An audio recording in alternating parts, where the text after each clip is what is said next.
Hey everyone, welcome to another episode of Let's Chat Reality. I'm Michael, and Molly is living her best life on vacation today, but in her place, we have one, I believe officially, our most frequent guest on Let's Chat Reality now, with your Wow, fourth appearance here. I believe, maybe I'm wrong about that, I have to check, but I I'll take believe it. that is correct. It's our friend, Matt Scott. Matt, how are you? I'm happy to be here. Look, you said Molly's not here. You let me know her excuse. I wonder if part of it's that she didn't win this draft and she didn't feel like showing her face. But either way, I miss Molly. I wish you were here. I was looking forward to rubbing it in. Yes. I'm sure, Matt, no spoiler, but like I'm sure you will be back for a season 50 draft and we'll be able to do more rubbing it in Oh, bring me then. back. Yeah, I have my contract signed with you, so I have at Yes. least at least 3 seasons in my contract, so I have to be here Right. for 50. Yeah, 3 seasons at a time. Yeah. But Matt, what's been new? It's been a few months since you've been on. What's new in your life? Oh my gosh, well, I mean, so much, but I feel like even just, like, thinking about Survivor, I mean, this fall, like many of the other seasons. I feel like this fall I had a lot of time at Survivor watch parties. So Mhm. RHAP, I was with RHAP in New York City and also in San Francisco. And then I was also at Bryson Wen. Well, at Bryson Wen in Philadelphia, right before Thanksgiving. But I was at Bryson Wen's Aussie Oh. offshoot in October, so there was that too. I feel like there might have been another watch party in there somewhere.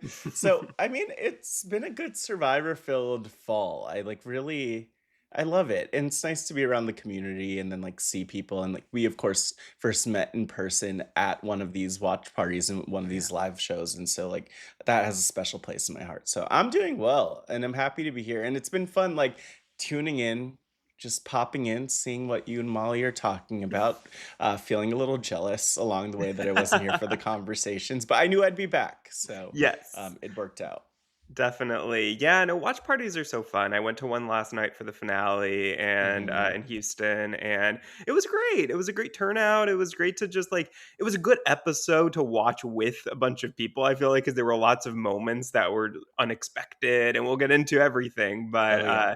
yeah, it was very fun, and it made me excited for what we'll have for Survivor 50 coming up in just a couple months. Yeah, yeah, we'll get into it, but I will say I do feel like Survivor and I see this in retrospect, but I think Survivor with 49, one knowing that they'd have returning players, of course, on 50, really wanted to set us up so that, like, in theory, if you just watched season 49 for the first time, or if you hadn't watched Survivor in a long time and you just watched 49, like, you want to follow the characters from 49 into 50, and I think they did a really great job at that. So we'll break it all down.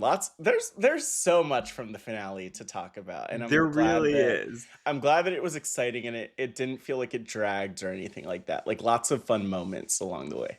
Yes, lots to talk about. But before we get into the finale, Matt, Mhm. what were your thoughts just kind of overall on the whole season, season 49? What are your feelings now that it's over?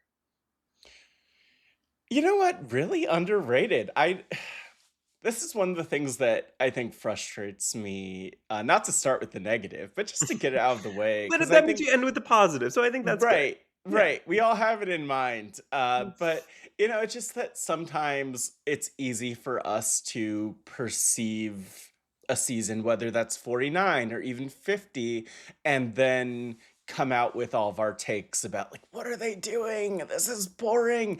Like, let's skip over 49. Who cares about 49? Let's get to 50. But Survivor did do a really great job with 49. I do think, it was formulaic in terms of a lot of what we've seen in the new era. We'll talk about the 50 preview, but like the furthest thing from formulaic, it seems, which I'm not even upset Yeah. about. I'm not upset about. I'm very open minded about it, even the Mr. Beast parts. But, I enjoyed this season and I felt like the players played really hard. We had a lot of great characters. We had some unprecedented elements, including Jake almost dying, which is, like, shocking, but it Feels like a like, different season ago to me. that was, like, a different show. That was, Yeah. like, ER or something like that for that episode. So, I mean, and then so much else, especially from the finale. I feel like the finale was a huge highlight for me. So I love this season, and if I had a bell to ring, I would ring the bell for this season. It's definitely one of the better, or more fun new era seasons from my perspective, just on the first watch, of course. I agree. I think that this season will hold up really, really well on a rewatch Mhm. because to me, like, yes, the beginning was a little bit slow and predictable. Like, I think that that's universally relatively agreed upon. But to me, the post merge has been fantastic. And I agree with you. I think the finale was my favorite episode of the season, probably. So I Yeah. think that it really did end on a high, as high of a high as maybe it could have almost. But I think that knowing the Survivor 50 spoilers did like I think that it made the pre-merge even more predictable to a certain degree in like the Yeah. beginning of the merge because you're like, we haven't seen enough of these two people to make it make sense for them to be on 50. So there's no way that they go out this early. And Yeah, exactly. And it's yeah. it's interesting too because there are definitely different levels of spoilers. I really have been, like, thankful to avoid, most spoilers except for the cast for season 50, but it's interesting because even in seeing the cast, like, immediately I was like, "Oh, I think, like, I wonder if there's a winner in the midst of the returnees." Just and then I mean, obviously, we saw things play out, so, that was confirmed. But, I don't know. I'm excited to, like, get into the episode. This was a lot of fun. I did have some, like, I was worried about the season. I wasn't sure how it'd go. I thought it'd be the Survivor 50 return. See, I'm not even gonna say their names yet because we haven't talked about them I know. officially, I'm but like the Survivor it's 50 it's returnees knowledge show. now. It was weird. They just put Yep. them up on screen in the preview, but like they had not announced them before. So I feel like people really who were not spoiled must have been Yeah. like, "Oh, wait, what?" Like they're not You like need to making watch a big closely. announcement about it. No announcement, and I do wish that I know that's the one thing I thought about when they were showing the preview, and then I mean, like, we saw Savannah properly in there. I feel like I barely saw Rizzo in the See, previous I thought one. I think Rizzo got a confessional. So Yeah. he was seen there. But then there were a couple of other people. Like I feel like we saw more of both of them than we did of a lot of other There people. was a lot going on, honestly. Like, there's a lot I missed. I did not miss the Billie Eilish Boomerang Idol, but Oh by no, that hard to point, miss that. I was like, I was a little worried at one point, like, oh my gosh, am I okay? Like, am I awake right now? Am I watching Survivor? Did I fall asleep? What's going on? And it didn't feel real. It didn't feel I real. It know. still doesn't feel real, but Hearing Christian say like Jimmy Fallon's going to decide my fate. I'm like, what? Where am I? I need to watch that preview again about 20 times. I mean, like, so excited for that season that's coming up, and I do really feel for people who were on 49 because it is a really tough task to be on a season that a lot of people are looking past, and yet, like, they get to some of them get to continue their legacy. I mean, I really feel like the story of 49 gets to continue on into season 50, so, that's And more I than think can be said for a lot of seasons. right, and I think for that reason, 49 will be more remembered than 39 because 30 nobody from 39 was on 40, and I think Mm, that really hurt. Like 39 by itself was, not the greatest season, yeah. but like even the fact that like there was no continuing story between 39 and 40, and I think that makes it feel even more of an afterthought looking back now. Whereas I think 49, there will be this continuing story of Rizzo and Savannah. So I think like Yeah. it will help 49 be more well remembered as long as the two of them have some sort of story during 50. Oh, totally, and just I mean, just to and they will, of course, in some way, shape, or form, But with 24 but people, I guess you never know. I don't know how they're yeah, gonna I do mean, it. maybe they won't cross paths. Who knows if they'll cross paths or not? And there's a good chance I think that they aren't. I mean, in my mind, and we're not even really talking about 50, but I worry for them because I feel like for no one else knows them.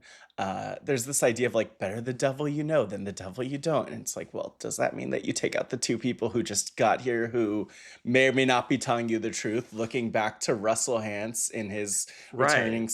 first returning season. And Mm. so I'm interested in seeing that. But I just want to give kudos to Survivor production for um, really doing a great job setting us up for 50 with 49. Obviously, it felt like every single episode, Jeff was mentioning 50 at least once. And that was intentional that they showed that. That was intentional that they were referencing 50. That's intentional that they kept in references or included references to some of the players who were going to be on Survivor 50. So I mean, from that standpoint, I think it was really brilliant because they could have just had another random Survivor season that didn't have any returnees going on to the next one. Honestly, maybe if things went differently in 39, we would have seen a returnee from 39 on 40, but it is what it is. When yeah, well, the world will never know. Mhm. But Matt, last thing before we get into this episode, I do have to congratulate you on Me? winning our draft.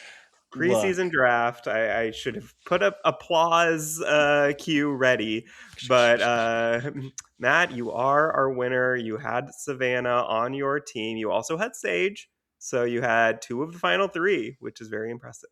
Hey, I had a feeling deep down, Uh, I don't know if I'll win another draft in my life again, but that was it. It feels good. It feels fine. I feel like I need to win a few in a row to really feel it. But it, Mm. it was fun to do. And again, we were all in it to the finale. So We were. So, yeah, so you had, Savannah and Sage, as I said. I had hmm Rizzo and Christina, and hmm so I had no finalists, mm. unfortunately, but, Molly had Soph. So, yeah, we were all still very much in it going into the finale, which made the season more exciting. It's nice to have people to root for with a rooting interest from the very start, and I think we all did pretty well. Yeah, we did. We did. But honestly, I'm ready for the 50 draft. I feel like the 50 draft will really that's where it really counts. That's It's where it really coming up counts. sooner than you think. I mean, we're only 2 months away, so, yeah, stay tuned for that. I'm But ready for it. now let's get into this finale here. So we start with the final 5 receiving a note saying that there is an opportunity to win an advantage at the next immunity challenge.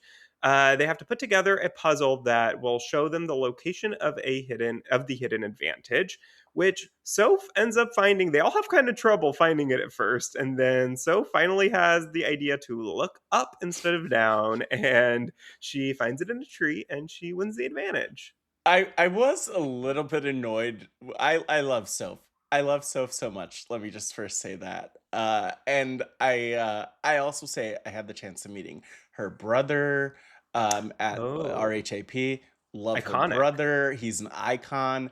But no, I was only annoyed because first we get Sage's confessional where Sage is like, everyone's looking down, but I'm gonna look up. And then Soph comes and it's like, hey, I had this bright idea to look Yeah. up and I found it and she found it and it was amazing. And I'm so glad that she did, obviously. But it was sort of funny because I felt a little bit like, come on, what about Sage? She had the idea first, but Soph didn't. I guess Soph didn't fully know that. I mean, other than maybe seeing Sage looking up in trees, but Soph found the bamboo pole, which is what matters. So that was cool, and I guess it's good for like future Survivor seasons. Like, just you know, look down, search in the ground, but also just like look for random bamboo poles to.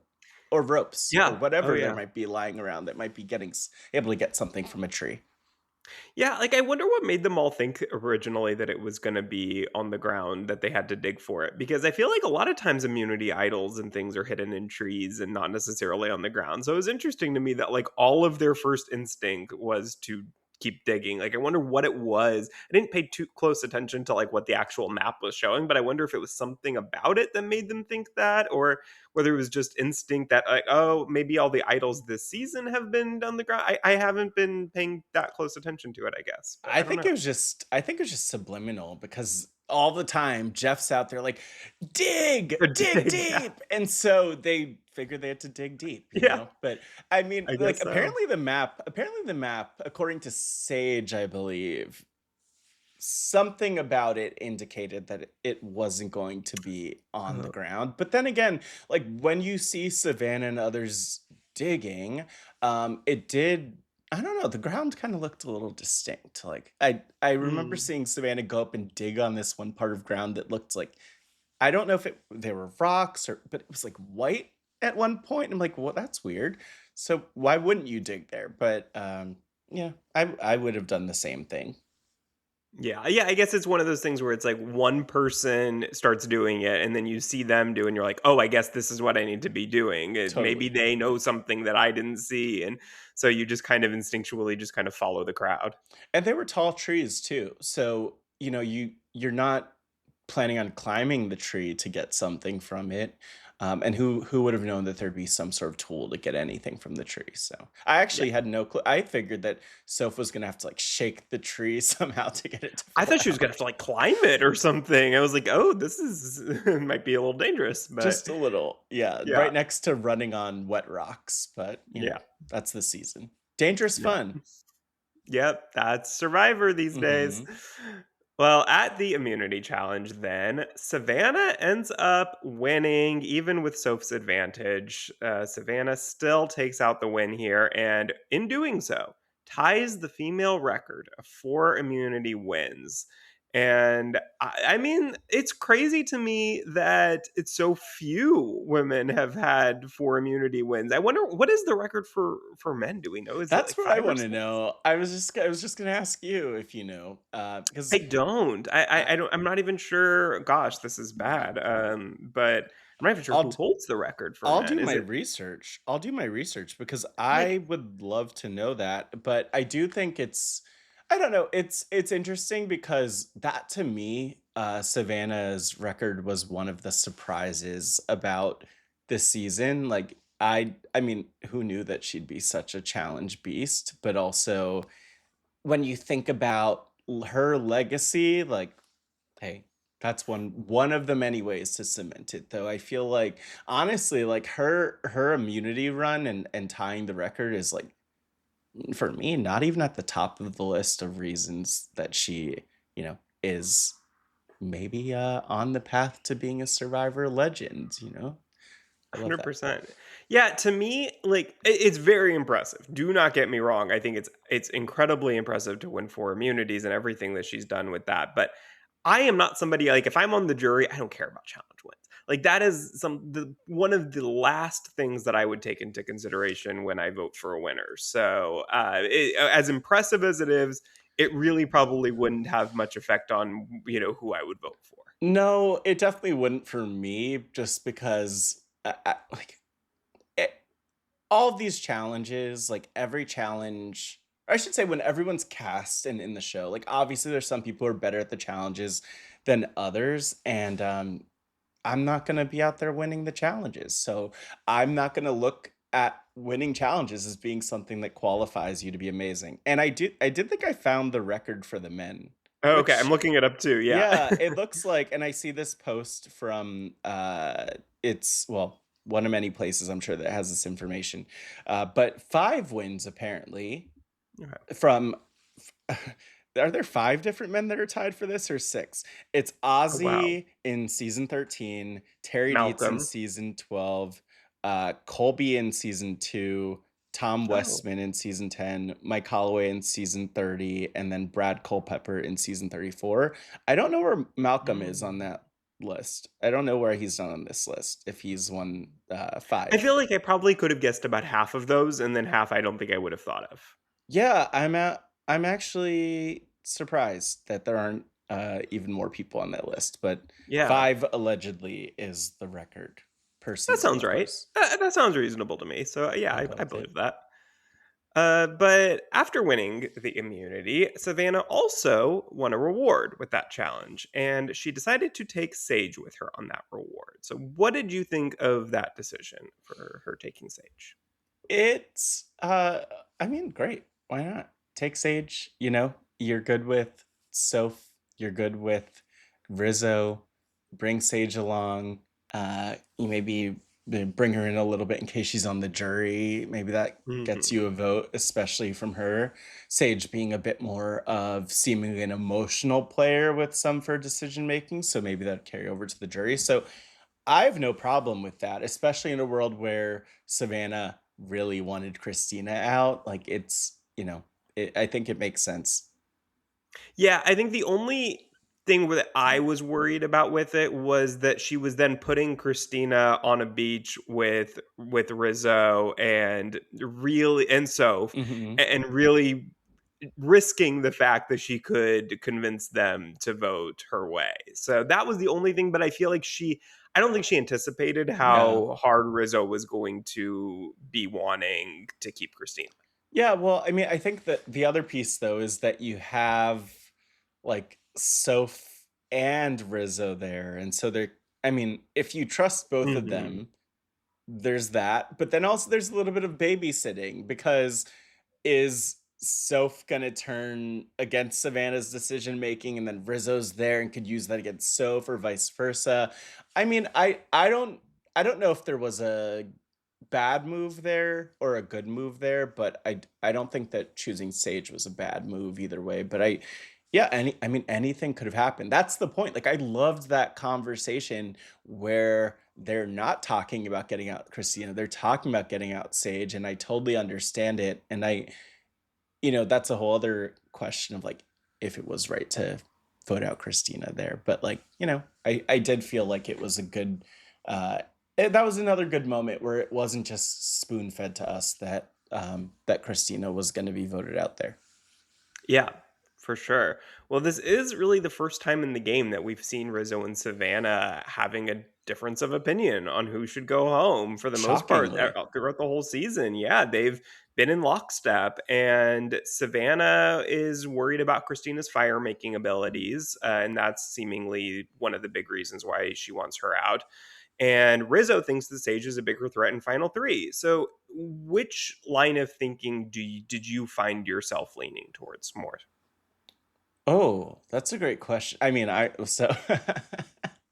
not thinking about it as a player, but thinking about it as Mhm, me, I just really wanted Christina to somehow make it to the final three because mhm. it would have been very interesting to see how people approach her in the final three. If she'd get votes in the final three, if her social game, in particular, would get her further. I mean, I don't think she's had particularly bad relationships or cold relationships, maybe compared to Savannah. So that would be really fascinating to me to see Christina at the end. And I just loved the clips they were showing of her. I didn't realize that Christina was so great at fire, but she apparently could strike up a fire in like 2 seconds, according to what we were shown. Maybe it Yeah. took a little longer, but it was so impressive. And I just loved that because there's so much that we got from Christina this season where, you could imagine like if it were 20 seasons ago, like the dodo music playing and then making fun of her. And we did get a little bit of that, but like she's such a heart player and I relate to that with her. She's showing up like with her story and honoring her mom and all these other amazing things as a mom too. And I don't know, I just wanted to see her succeed. So that was me. And then with Sage, like I also love Sage, but something about Christina in that moment just felt like the underdog making it to the end because Mhm. if you would have if Christina would have made it to the end and won, like, I would have had my jaw on the floor, in the best way possible. Yeah, oh my god, I mean, going back to the challenge for a second, those falls that Christina had, those were scary. It they That was were wild. they were, And I don't know if I laughed in the moment when she fell off that, I call it, like, the massive slide and landed, like, the worst fall, and her scream was, like, almost comical, but you're like, "Oh my gosh, did she, like, tear something, break something, snap something?" Like, it's almost shocking that she didn't, and I love that she just kept getting up like, "I'm okay.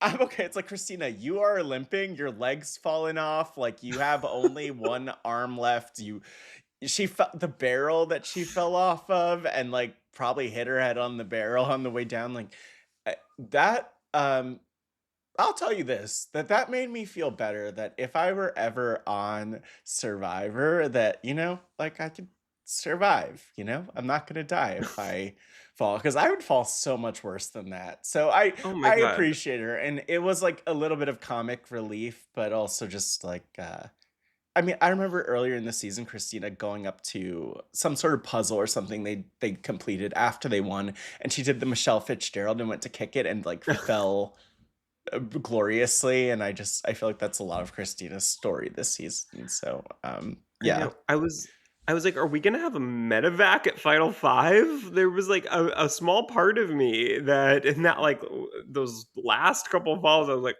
"Ugh, this is not good," but no, it was, like, Yeah, cartoon-like. She just, like, just had the worst fall and then just got up. Like, nothing happened. I It know, I was know, I know, I feel like she's a great player that, like, I would love to see Christina back. She's different. I think she can be frustrating in some ways, as a just like a great person. As a great person playing this game, and as someone who's not as, like, physically gifted, and, of course, there are times when people watch and they're like, "That's frustrating," but such a distinct character, and, Mhm. I just don't want her I just wanna see her, like, not fall for once. That would be nice.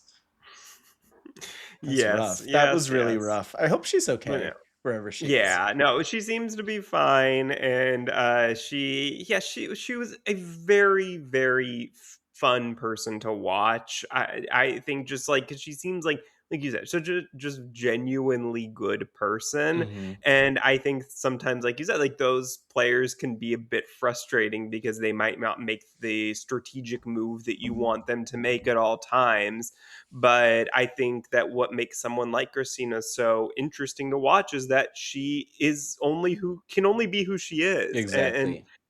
that I think that's what makes Survivor and strategic reality television so interesting is that you get all these people from these different walks of life who have different moral compasses and different personalities, and you put them all together and you're going to get people who butt heads like her and Savannah. Yeah, And it's that's why it people who are able to win this game and manipulate all these different types of people and find ways to know how to work certain people to get them to do what you want them to do. That's why it's so impressive. exactly. So, Exactly, yeah. but look, she survived it, she survived the challenge. I think for me, Soph was this where Soph won? No, this is not where Soph won. No. Soph won after Next, that. next. This is where Savannah won, but, like, even then, it was just fascinating because, like, Christina kept fighting. I think the fact that anyone kept competing and fighting, like, it in a world where Savannah is this challenge beast is impressive. I don't know. You try hard because you want to make Jeff proud, and you're on TV, and you're also a competitor, and you want to win. And it's really frustrating when the same person wins every time if you're a player out there. But Mhm. that's where I really appreciate Christina, but all of them like giving it their all the whole time. Absolutely. Well, then we get to tribal council, and Sage and Christina get into a little bit of an argument. They have the bit of a moment when Christina brings up Sage's moment where everyone was hugging her after losing that endurance challenge to Savannah, and Sage feels like that was a an out of game moment where it was beyond the scope of any. There was no strategy involved in that moment, and I thought that was an interesting little short lived tiff that they had at Tribal there that I didn't exactly see coming. What do you think about Sage bringing that up? Like, because I'm not, I don't know if, well, one, I don't think it definitely was not strategic that Sage brought that up. Like, I don't think that was a strategy thing, or maybe it was, but I'm curious what you think about her bringing that up. Yeah, I mean, I don't think that that was a strategic moment either. I think that that was. I think we see it with Sage off. I mean, we see it at the reunion that Mm, she's emotional there. Like, I think that's just who Sage is. That when she feels like she is disappointing people or upsetting people or not able yeah. to live up to her potential of what she wants to do, then I think that she just gets emotional, and whether there's people around or not, whether it's a right okay time to get, like, she's just gonna put it all out there, and that's why we love Sage. So I don't think that that was a strategic moment, but I also don't think that Christina did that in any sort of malicious way No. to use a moment that she knows was not strategic to make it look a certain way. Like, I think Mhm. that there was no ill intent on her part either. Yeah. It is interesting though, like seeing Christina and Sage going at each other. And I do feel like we saw a lot of that this season, at least in the post merge, of the people who were at I won't say at the bottom necessarily because I think that's very up to interpretation in this season. Um, but the people who were on the chopping block, at least as far as we saw it, were oftentimes like going at each other when maybe they should have been focusing on like the bigger threats or bigger targets. But it's also so hard to judge and critique like how people play or what they do and what they say because we don't have live feeds. We only get so much I with wish we did. I do too. Wouldn't I that be think it'd be a fun? very different show that we're watching. And we probably would hate 80% of the Oh, people that we totally. love. Totally. Yeah, So, not great. maybe, be careful what you wish for. Yeah, yeah. But Christina is voted out here. Rizzo and Soph end up going with Savannah's plan. After all of that, they decide to fold and go with sending Christina home. So, do you think that that was a mistake for either of them? Ooh, well, great move for Savannah, at least. Uh, I don't think that was a mistake for either. Well, it depends how you think about it. Like if you're Soph and if Soph is going to win that next immunity anyway, like sure, keeping Christina around would be great. Then you throw in Christina against Savannah, and then Christina in theory takes out Savannah, and then the final three does not have the person who won the game. So yeah, I mean I would say that I wanna call it a mistake for Soph, but that's with hindsight being 2020. Like, I Yeah. get the decision to get rid of Christina because that could have been any of them in fire making against someone who's better at it, and for that reason, I think getting rid of Christina is probably a good call there.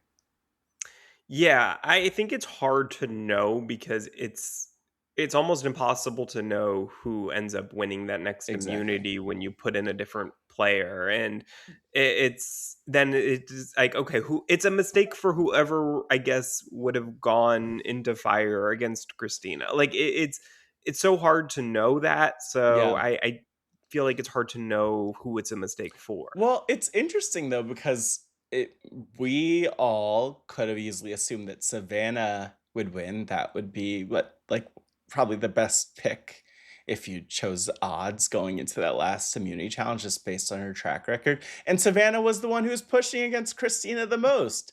Uh, which is fascinating. It's almost interesting and I give Savannah more credit that she wasn't thinking to herself, oh, I'm gonna win this next immunity, so I don't need to worry about Christina and Fire. But I do. To me, it seems like if I'm reading it correctly, Savannah saw Christina as a threat to win Fire, assuming that Christina would be in Fire because no one thought. I don't think anyone thought Christina was going to win immunity, that final immunity, and it seemed like Savannah genuinely wanted a final 3 of Savannah, Rizzo, and Soph, and I think she would've done everything to get to that point. So it made sense from that standpoint to get rid of her. And then because again, you might assume that Savannah's gonna win that final immunity. Like, yeah, if you're Rizzo or if you're Soph, take out Christina because she could beat you in Right. fire. So I do think that was probably the best decision there.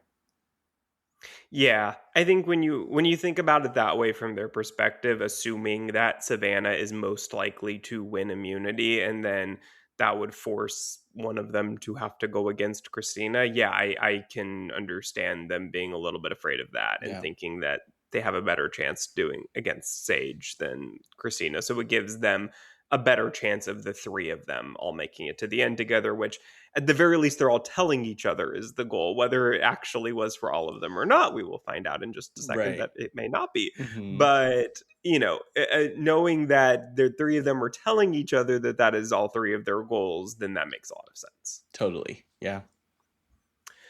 Well, now we get to the final immunity challenge, and Soph has an incredible come from behind victory out of nowhere, Ugh. seemingly. That was wild. It's so great. Is isn't this like this is the best part about the challenges on Survivor? Because I know for me, I could zone out a little bit, or I'm just like, okay, let me know when it's over and who wins. But like she like on that table maze, I don't know if I've ever seen anyone do a table maze like that.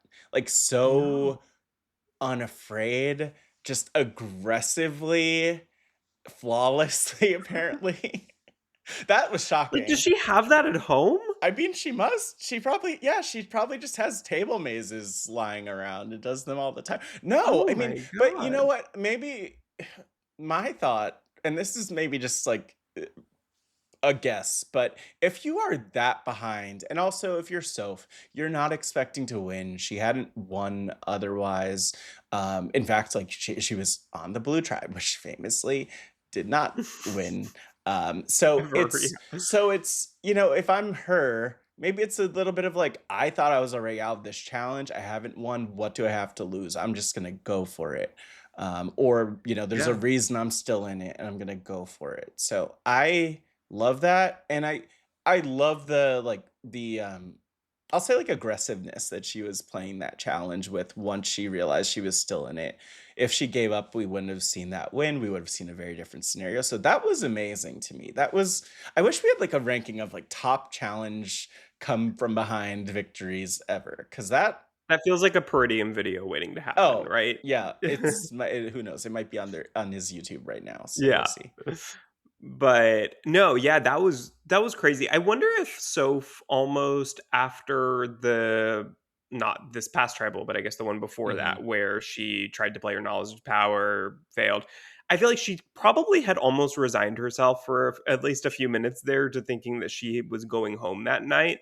And so when she didn't, I wonder if it was just like a change of mindset after that, where it's like, I'm just going to go for it. I'm going to play more aggressively and play the challenges more aggressively because like what do I have to lose? Like Yeah. I almost thought I already thought I was out. I've already kind of resigned to that mindset, so it's a little less scary, that feeling, once you feel that way and then realize that you're still in it. It's like, this is my second life, I'm just going to go for it, so it Yeah. worked out.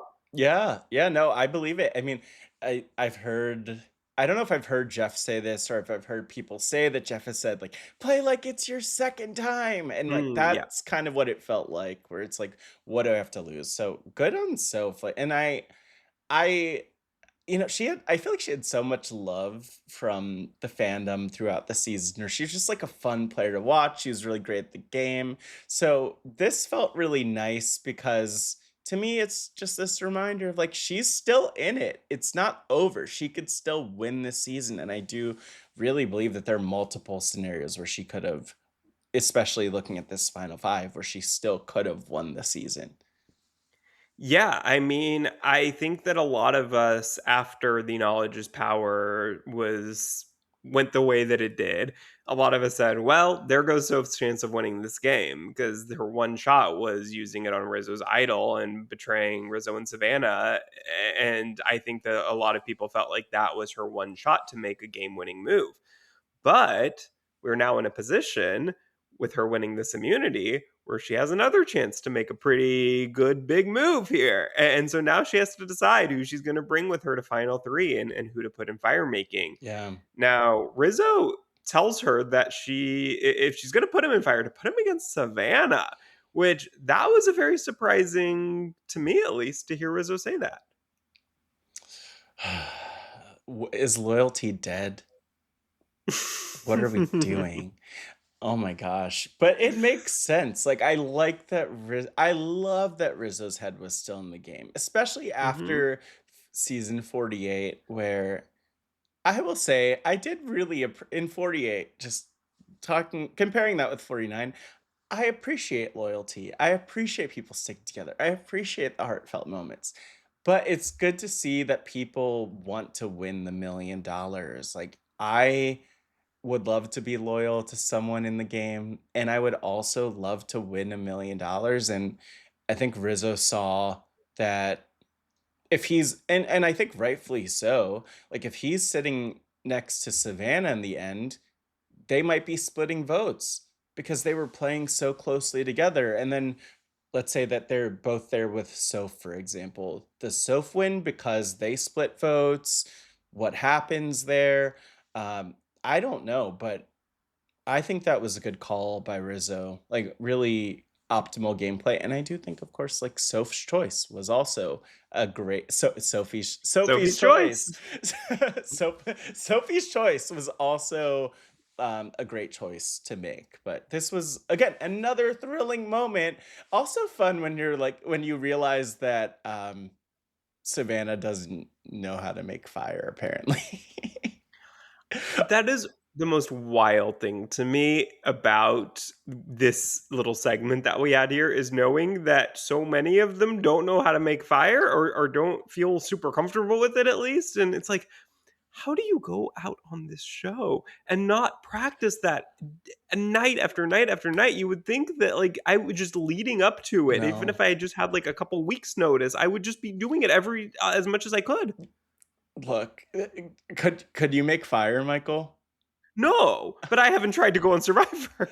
I have a feeling that if I were on Survivor, I would not I would practice. Like cuz look, there are even some LRGs that have people doing fire making challenges. Like I'm sure I know some people. Heck, I'll go find like Wendell or whoever's made fire before. I don't know. I Yeah. need to get trained on how to make the fire. Yeah, But you have connections. yeah, You I can have some yeah. connections who could help train me on fire. But like the thing is, I could also see a world where you just get like so wrapped up in like your life, but also all of the other prep where you're getting ready to starve and a million other things. I have Sure. thought to myself, like, I don't need to learn to make fire. What are the odds that I make it to the end? And then the odds that someone puts me into fire making. Like what? And then But there's also benefit to it knowing how to do that for your tribe, even on the in the pre-merge where it's like, please. I know that people don't care that much about that stuff anymore, but I do Exactly. think that, like, first Being a impressions, I do provider. think that it's helpful. It's something that you can do in, like, that day 1 where you're getting to know people. It's the one thing where you can be like, "This can be my contribution to the tribe." But here's the other thing about it. Whether or not you're actually good at making fire, do you end up in a situation like Christina where you are too good at making fire and then you get taken out before fire making because you're too good? That's true. Maybe I think the ideal is you learn to make fire, maybe you practice secretly. You contribute Mhm. in other ways that don't involve making fire, and then you get put into fire making and you're amazing at it and win, Yeah. and then win the Yeah. season. Which, by the Yeah. way, I'll just point out that it was interesting, and I know we'll get into this a bit, but it was interesting to me that Jeff was talking about fire making and some of the history of it and gave like two examples where the people put into fire making went on to win, which I mean, There are so many other examples where I don't know what they are, And but Chris maybe Underwood was in a very unique yeah, I was situation gonna there, by the say. way, that he neglected to explain. Yeah, I don't think that those like, I need more than 2 examples because I feel like if I were to look at the data, the person who wins fire making probably doesn't win the game. I don't know how that works, but Well, I I need was more just data. surprised he didn't use Kenzie as an example, because that was, like, I feel like the most famous recent example of somebody who fire making really apparently made a huge impact for. I don't like that he didn't reference that. That's a good call. Uh-oh. Sorry, Kenzie. But it just makes feel like it makes more sense than Chris's example A little more because, recent. yeah, well, it's more recent and it's like Kenzie was in the game the whole time. She needed it. Yeah, and she Yeah. was in the game the whole time, but I think she really needed that too. Wow, yeah, I don't Mhm. know, but anyway, Jeff is huge on the history, and of course, love like a Chrissy Hofbeck shout out.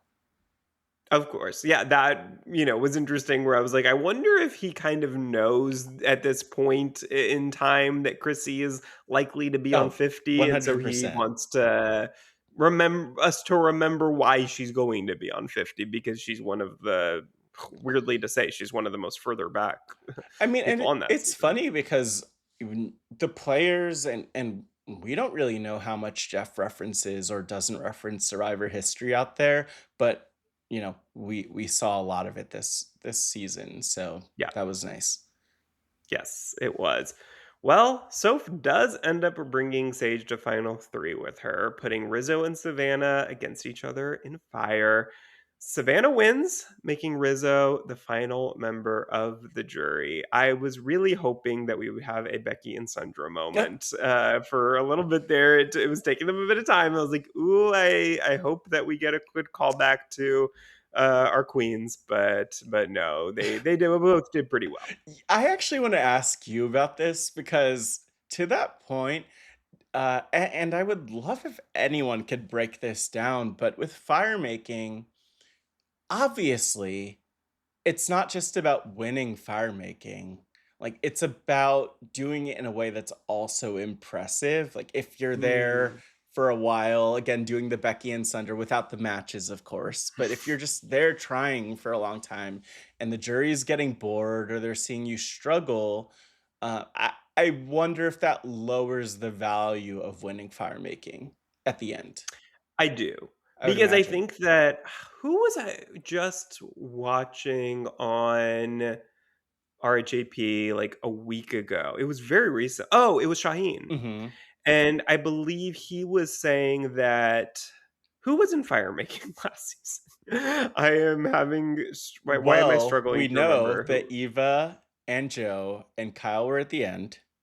So Yeah. was it Camille? Was it It was Camilla, Camilla but who was Camilla against is what I'm trying to remember because I don't think it was Camilla he was talking about and because it was Eva? someone. Am I Was it Eva? Okay. Yeah, I think it was Eva because that he feels what he right. was saying was Eva or whoever was in fire making was like it was disqualifying for him because they had such trouble with it and he was like it's the one thing you should know when Yeah, you're out on it Survivor was that you Eva. need to be able to do fire and the fact that it took her so long to do that was disqualifying to him. So I do think to your point that that does make an impact even whoever wins it if they do so in a way that is they feel like is embarrassing Yeah. that could just be disqualifying for certain jury members. That's rough. Yeah, Eva really was struggling with it. Actually, I think one of the more memorable fire making moments because she was like struggling and managed to come around and ultimately do it. So it was this big underdog moment. But yeah, imagine being there in real time and it's taking 30 minutes, an hour, who knows how long it's taking, but yeah, I'm gonna be less impressed. It's like, don't bore me, entertain me. Maybe like do a Yeah. tap dance while you're doing the fire, like tell Yeah. some jokes, and then it'll be a little Yeah. bit better. Like, do a good Christian moment, ask Jeff some questions, keep us entertained, Yeah, keep us you entertained. It can't yeah. hurt. Ask people to remind you of their family members' names. Oh god. Well, okay, now that you mentioned that, it's a good transition because next we do get our final 3 jury segment.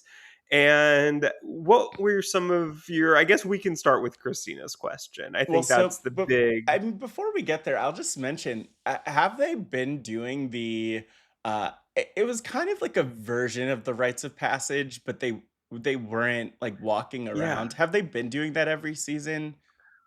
Um I think like to a certain extent, but this felt more Yeah. definitely more structured in terms of like they're talking about one person at a time. Yeah. Like I don't think that that's something that I remember them doing. We've been having this segment where it's like the jury speaks and Mhm. we get that big like group photo or like Yeah. montage of the Slow-mo. jury posing and yeah, exactly. So we've been getting that, but I don't feel like I remember it also them weaving that in with the final three talking about the jury members Yeah, also. that's Like the I feel like part. this was like both sides of it, whereas I think before it was just the jury talking about I the thought that members. was a great setup for the jury, and it kind of like it got us ready to understand where different people's mindsets were, just reminded us of some of the key relationships. But you mentioned it, the final three's happening. I don't know what happened before it. I don't know what happened after it, but I do know Christina's question is going to live rent free in my head, and Savannah's answer will live rent free in my head this like for a while because that didn't you feel? Did you just feel that viscerally? Oh god. Yeah, at the watch party I was at, everyone just like gasped at that question. There was a visceral reaction to Hmm. it. But what do you think about the way that Savannah handled that? And what is the best way to handle that question if you know inside that you don't know the answer to that? Okay, so when I first heard the question, I thought, no, no, no, Christina, like, we're not doing that. This game is not about me remembering your family members. It's not about me remembering everyone's names. It's about me playing the best game. Like, I think I would have gone just instinctually and probably being really hungry. I might have gone maybe in the wrong direction of being kind of defensive about it if I could not name people's names. I cannot name their family members, which I'd hope I can name people, at least one family member or partner of each person by that point, 26 days in. But yeah, I mean, I actually think Savannah handled it so well. It was hard to watch, but she tried and she indicated what she knew about the people. I do wish we would have gotten her talking about Rizzo because Rizzo was like last in the line. She probably went through like his whole family tree, and Sure. everyone's names and middle names and who's married to who and all that stuff. But I thought she did a good job. Like it wasn't as poorly received as I thought it would be from what I could tell with the reactions. And it's a hard question because you're not thinking about that many days in. I mean, uh, Savannah even references that she's like, Christina, I remember I was saying to you in that one challenge, like, do it for your kid's name, but I can't remember. Like, it's just a high pressure situation to be in. And I want to fault her and be upset and judge her, but I also can't relate to being like that hungry, that tired, that exhausted, that stressed, $1 million on the line. That's the last thing you're thinking about is everyone's family members' names until you watch this season, and then you're thinking about everyone's family's names because you have to remember them just in case so you don't lose Survivor. Exactly. It'll be like studying days on Big Brother. Like it's just something that you think about while you're falling trying to fall asleep I at don't know night. how people remember days on Big Brother, Yeah. but that's just me. Yeah. I feel like so besides the way that Savannah handled it, which I agree, I think was as good as you could do with genuinely trying to answer her Mhm. question and not knowing the information for most of them. But I think that there are two other ways that I feel like she could have Oh, I handled love it. this. The first is that she could just go full Katie Gallagher with Janu's question on Palau and just say, "I'm not answering that question. I know you're not getting I'm not getting your jury vote, so sorry." And then you just kind of hope that everyone else will think that, "Oh, she would have known mine." Right. It's then there's no proof that she doesn't know the answer for their family, and then it doesn't feel as personal to them. The second way is I think that she could have kind of gone in like a Genevieve direction, Mm. where she says, I know that didn't have a close enough personal Right. connection with all of you to know your family's information, but that was intentional on my part because I knew that if I got to know you all on a deep personal level, then I might not be willing to blindside you and make the best strategic moves that I want to make in this game, and I wanted to be able to kind of view you all as more players than real people. And I hope to get to know all of you so much better outside of this game. And I'm sorry that I can't answer this question for most of you, Yeah. but it was intentional on my part for a game reason that I didn't ask you these questions. So, I feel like maybe then people would at least be able to respect it, even knowing that she doesn't know that information about them. Hmm. Yeah, I mean, that's definitely an option. That is definitely an option. I do think that, like, not trying to BS people is important. Mhm. And so, like, whatever it is for Savannah that's the truth there that feels the most true is good. Like, I did appreciate that she could remember things about people, remember the conversations. And again, like, a different jury might have not awarded her the win after that. So it's interesting. But, again, Savannah, I think, is a better, probably better than most of us, because either we remember it and then we're solid and we wouldn't be asked the question if for the fact that we remember it. It's interesting to me that Christina asked the question because I think she was sort of setting up Savannah to fail in that situation, which Oh, yeah, for obviously sure. she Yeah. knew that that wasn't the connection that Savannah had with folks. She wasn't trying to give Savannah a softball, so there's that. So one, to be asked the question itself isn't great, but I think to Savannah attempted to actually answer it, which I think there's a lot of merit to it. I do think the first approach that you mentioned of saying like I'm not answering that question, I wonder if people would sort of look at her as like not playing ball or Yeah. like I think you kind of need to answer it in some kind of way, but I like what you suggested, like the Genevieve of like I tried to keep distance between me and you so that I could play this cutthroat game that I had to play. But I just think I'd be like, hey, look, I played this game hard. I worked my ass off. I won all these immunities. Please don't judge me for not remembering your family members' names. Like we're not voting for and we're not going to vote for the winner of Survivor 49 this epic season based on who's remembering whose names. Though I did see Soph mouthing people's names, so it sounds like she remembered. That was very smart. Yeah.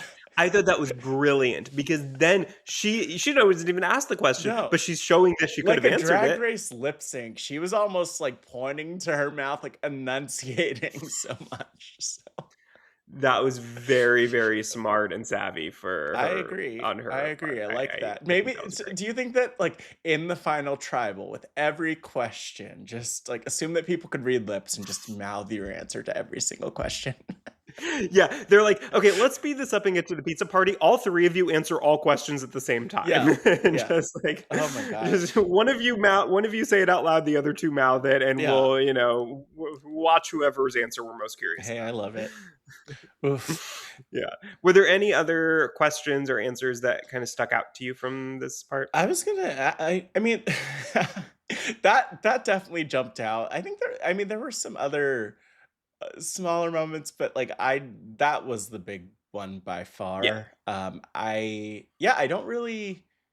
don't think there's anything that really jumped out in a huge way. I mean, I actually will say that I found myself a little annoyed at the beginning of the final tribal because it felt like, and again, I'm all for people's stories. That's my favorite part of the new era, that like we hear these deeper parts of people, and just in general, like that's what I love to learn about people is like their deeper stories. But it felt like at the start of that final tribal, we were getting like, hey, like I've been through this difficult thing, or I've been through this difficult thing, or like I'm doing it for my grandma, or I'm doing it for this person. Oh, I'm a former secret agent, like the modern day Philip Shepard. Like I'm this Yeah. person. Like we were getting a lot of that, and it's I love those things when they're genuine, but it did feel like a little bit of, like, trying to one up each other. So, I Mhm. that was just a little bit, like, not to overuse the word cringe, but it felt a little cringe to me at the beginning because 'cause I'm like, you don't need to do this. Like, you don't need to, like, put your stories out there so much as a reason for winning because that's not why people are gonna vote for you in this cast. Like, I don't think that's what they care about. They care about who the best player Right. is. Well, and I mean, none of them could hold a candle to the Seuss Mays reveal on Survivor 47 saying that she's secretly 58 years old. I mean, who can top that reveal? So, Nobody. why even try? Nobody. Nobody. Top reveal of the new era, of course. For So, sure, for sure. Well, we do then get to our jury vote and we crown the winner of Survivor 49, which was a closer vote than I think, at least I expected going into this finale. So it was a 5-2 to 1 vote. They all got votes, and Savannah takes it out with 5 votes to win. Christina and MC voted for Soph. Sage voted for Jawan. Everyone else voted for Savannah. What did you think when the votes were yeah, no, revealed it here? was nice that we didn't have any zero vote finalists. I always appreciate that. Uh, I it felt good. It felt really good. Like, I Savannah really played so hard, but also from our perspective, I mean, I think it was very clear why she's the winner. Like Yeah. n- not everyone's going to love her. I think it's fine. I think she understands that and accepts that. Um, but that's not what it's about. Like, it's about winning the game. And I just like that Savannah had this killer instinct that then people really honored along the way. But then it is always nice to see, like you mentioned, Jawan voting for Sage, like to see that, for instance, and they had a close bonding connection. Like that makes sense to me. Um, and so I appreciated that like really great gameplay was honored and Savannah had a very decisive win while also, there's still some love shown to the other players, which is nice. Though, of course, it's not ever easy to lose Survivor, especially coming in like third place, whether that's with 1 vote or 0 votes or whatever the case might be. So I liked it. I liked how that broke down.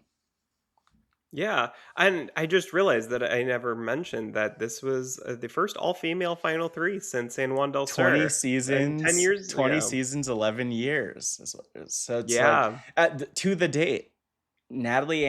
Anderson. Yes. Yes. Natalie posted that. Yeah. That's wild. But yeah, that I agree with you. I think that it was nice to see that everybody got a vote. I think that that does make it just a little bit easier, probably at the after show when they're celebrating and everything. I think to be sitting there as a 0 vote finalist probably is not easy for anyone. So I'm glad at least everyone felt a little bit of love there, a little bit of recognition of their game.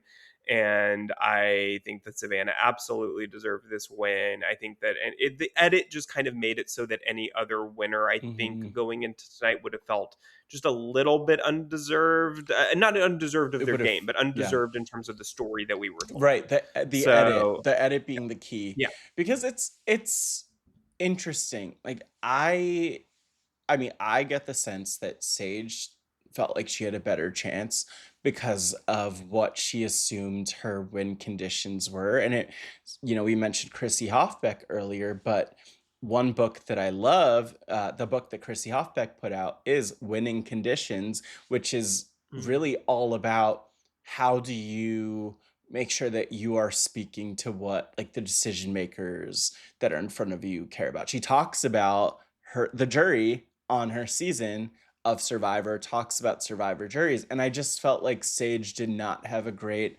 grasp of what the jury wanted or needed to vote for her to win. Like it's not a popularity contest or it's not like we like you or we don't like you. In which case maybe Sage would have won, next to Soph and Savannah, who obviously it is actually really interesting if you're Sage, if you look at it, because you kind of had Soph and Savannah and Rizzo in this corner, and then Sage and everyone else. And if people were voting just based on who they were maybe working with a bit more, Sage could have won. Yeah, for sure. No, that's definitely, I think, what she was banking on to a Yeah, certain totally. degree, and I think you're right, that I think that she really felt like she had a very good chance of winning that It game, seems like it. and I think that's why, I mean, now we can just kinda get into the after show a little bit, that I think that's why she was emotional about it, because I think she felt like, "What was I missing? Like, Yeah. what was I not understanding about how the jury felt, or the way my game is perceived, and are people taking things personally that I thought they viewed as strategic?" And the jury was, like, a little cold to her during the questioning, like, it did feel like there was a bit of hurt feelings or bitterness towards Mhm. Sage, or not, just not respecting her game. And I think that came as a total shock to her. And I can't even imagine how that must feel to then have go to a pizza party and champagne and everything, and people are laughing and celebrating people on the jury who have slept and been able to get out of their dirty clothes. Like, but for her, it's like, oh my god, all this information is just like coming to her, and I really felt for Well, her. it's also hard because then I mean, obviously, flash forward about 6 to 7 months, like you have the season airing, and the edit doesn't necessarily paint the picture that you could be the winner or that you might be the winner in the way that it did for Savannah, for instance. And so it's not even like you're validated by the fans who are watching, who think like, "Oh, Sage should have won." Like that's not they Right. Savannah was a decisive winner, even if it even if things weren't as decisive in the actual game. One of the things I've seen Sage say, and she hasn't done her exit press yet, from what I understand. So I haven't seen Oh, interviews. okay. Everyone else did them. I have not had a chance to watch any of the Yeah. exit press yet, Everyone else so did them. I I don't believe know. Sage is scheduled to do hers on Friday instead of Thursday like Okay. everyone else, for whatever reason. But one of the things I did see her post at one point was just that this idea of like the game is different than the show. And so there's clearly some thought that the edit did not represent things as fully as it should have. Sage will speak to that, I'm sure, in some way, shape, or form. And hopefully she's doing well now. But um, yeah, I feel for her. That's a rough spot to be in. And I will say, look, I have my one live reality game experience, Survivor Philadelphia, where I was playing this game. I'm like, oh, Matt, you're on the right side of the boat. You're doing everything so well. Like people really like you. They're threatened. They think you're gonna win. And then I got to the end, and you know how many votes I got? I got 0 freaking votes in the end. But and then Aw, you're left I with would have that thought of voted like, for you, why Matt. me? Like, did I hurt? Like, who did I hurt? I didn't want to hurt people. Right. That's what I was Exactly, thinking about yeah. with Sage is like, it's not even necessarily the emotion of like losing. But also it's like I think there's this thought of like, did I hurt people? Did I Right. it, I really felt Sage in that moment, though. It is so painful to watch these like live or these not live after shows, but like live reunions happening at the what do they call it? The after show at this point. After show, So yeah. yeah, it's painful to watch the after shows happening immediately after the vote Yeah. happens. They need some decompressed time. Like even give them a I day. think right. Yeah, this is not a hot No. take by any means, but I do think that they need to give them 24 hours to just like to sleep, to talk to each other, to, just kind of get their head in the right place in Mhm. order to be able to actually reflect on their game and answer questions about it, and just like give the final three just a little time. And I get that that's exactly what Jeff wants, or these emotional Yeah. moments, these raw feelings. Like that's why they do it right But then. no one wants to see Besides all the that. I don't budget think cuts, anyone wants to but see nobody that. wants it. Only it pleases Jeff and nobody else. Hey, that's it. If he's happy, great. But you know what? I'm just saying I would take a lot of pleasure in telling him how messed up it is.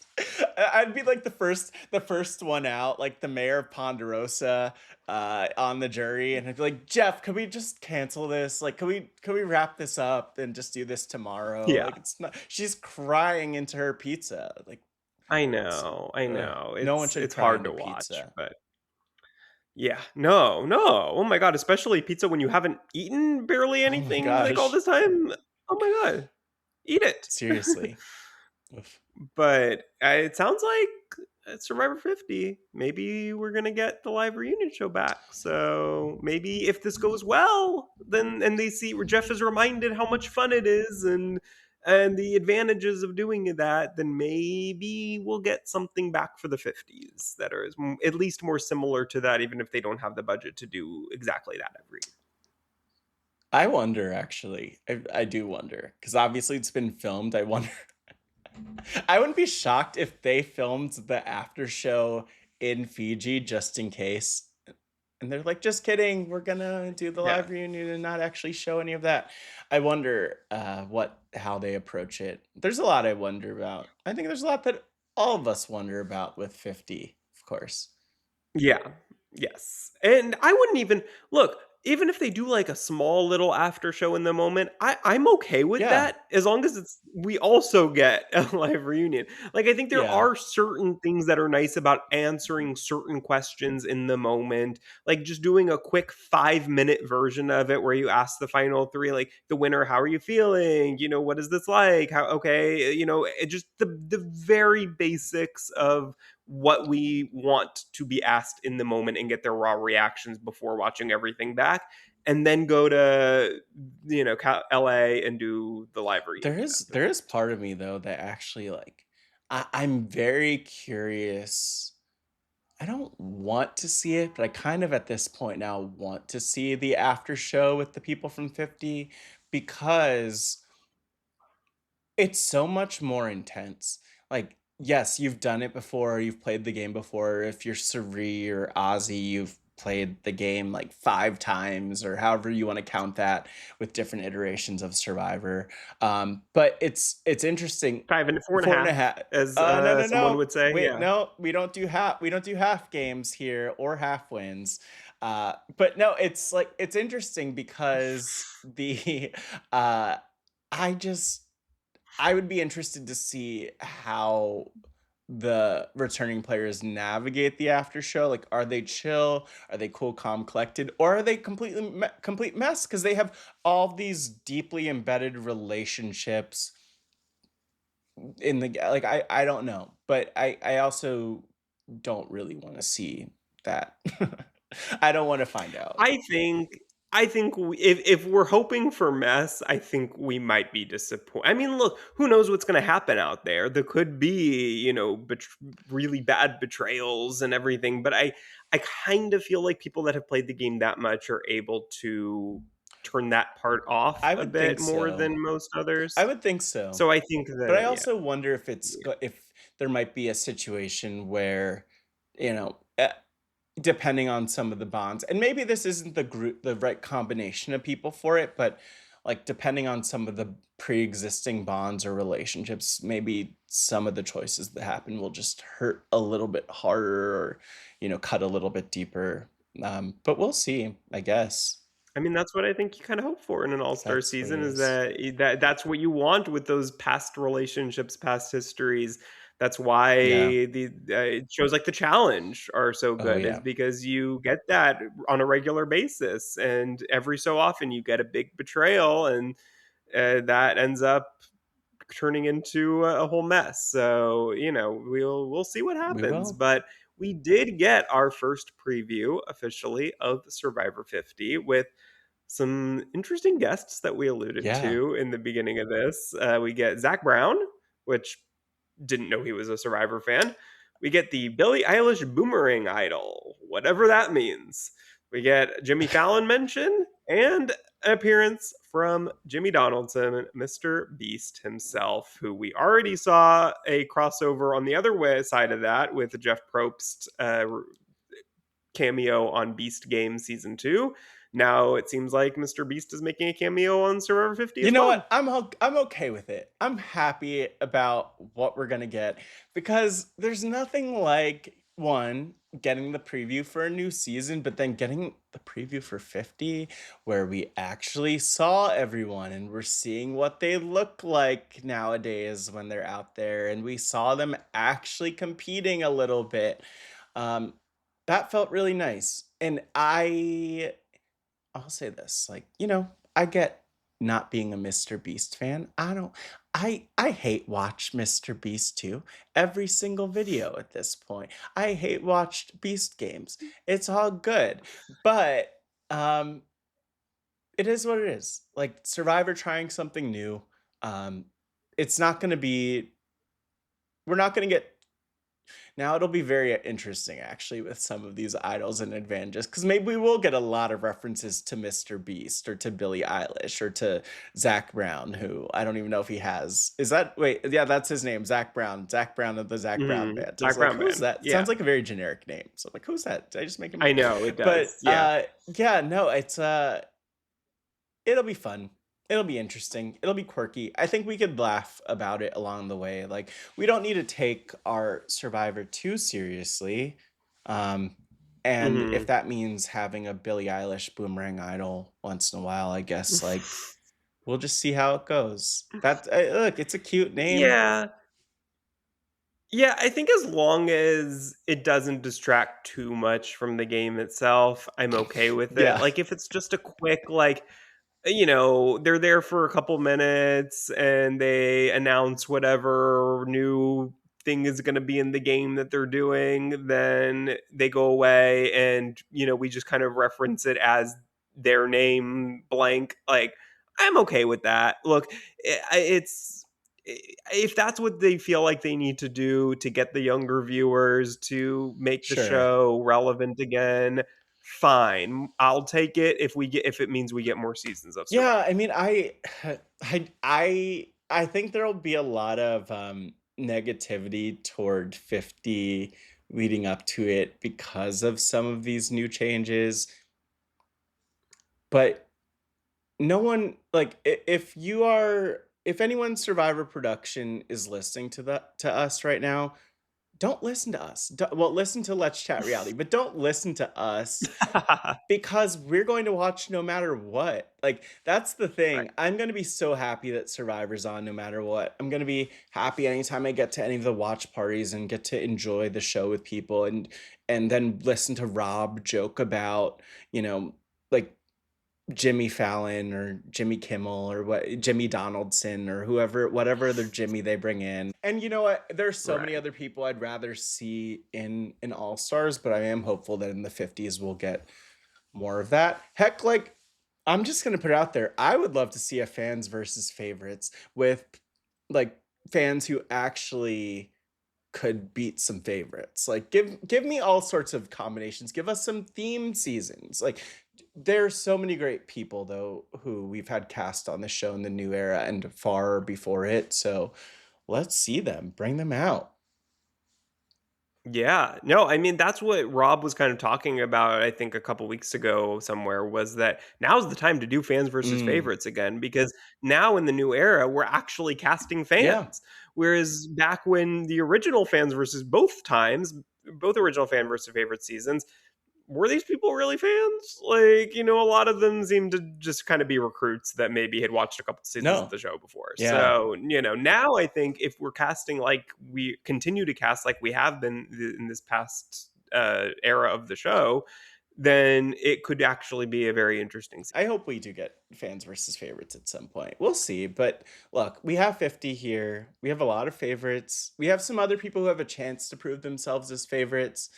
Survivor's production and all of the cinematic shots too also like raise the bar a little bit so that even if we didn't love them that much, like now they're gonna look so much cooler in like HD or whatever. 4K. I don't 8K. I don't know how they shoot these things anymore. Well, Matt, this was very It fun. was. We will, I'm sure, talk much more 50 very soon here in just a couple months. But until then, I think that this closes the book on Survivor 49.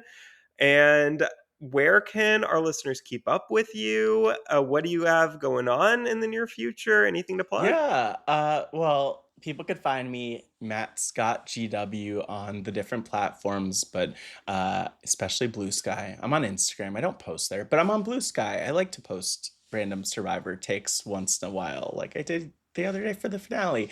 But yeah, check me out there. I always love to plug the Pride Has Spoken podcast. Always great to check out interviews with queer survivor players, LGBTQ plus, QIA plus survivor players. So check those out wherever you get your podcast. That's the Pride Has Spoken, not the Tribe Has Spoken. Just clarifying here. And then the other podcast that you should subscribe to is my show Pod Friends on RH, also on RHAP. And I should have some new episodes of Pod Friends coming out in the Survivor off season. So check that out. I have I'm open to more ideas of who to interview because I have so many interviews that I still need to do, some that have been recorded. So you could check that out. That should happen Ooh. in those should air in January and February. So exciting times. Yes, very excited for that. Well, Matt, thank you so much for joining us as always. And thank you so much for listening. We will, be sure to I follow was gonna us ask. on social media. Almost forgot to Yeah. plug us. Be sure to follow us on Instagram and Blue Sky and TikTok and YouTube at Let's Chat Reality. And of course, subscribe wherever you get your podcasts. And thank you so much for listening. We will be back shortly for our last episode of the year. Ooh. So be sure to check out that. We're doing a little awards show called The Chatties. Oh. So excited to see who's going to win, what shows and what reality stars are going to win some awards from us. So be sure to check that out soon. And take care, everyone. Chat Bye. with y'all later. Bye, everyone.